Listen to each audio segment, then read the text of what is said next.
Welcome to the Learning Pines YouTube. We hope this video helps. You begin by evaluating the chip size and whether bare metal is exposed, because that changes materials and urgency. Once assessed, clean the area with rubbing alcohol to remove wax and oil so products adhere. Make sure to mask 1-2 cm around the chip.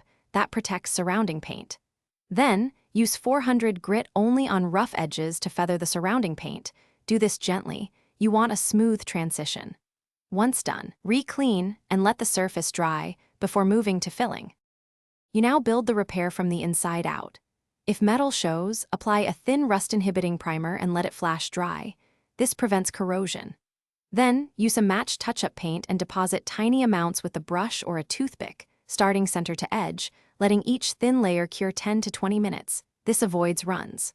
Once height matches surrounding paint, wet sand progressively with 1,000, then 1,500, then 2,000 grit to blend. Make sure to rinse and check frequently so you don't sand through. You finish by restoring shine.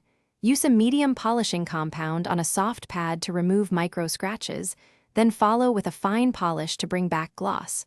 Alternate pressure and keep the pad moving to avoid heat buildup. Make sure the repair cures 24 to 48 hours before waxing. The wax seals and blends the finish. If the repaired spot looks dull or has sunk, reapply thin paint layers and repeat leveling. Address sinking early to avoid a visible low spot. Thanks for watching. Consider subscribing if we helped you.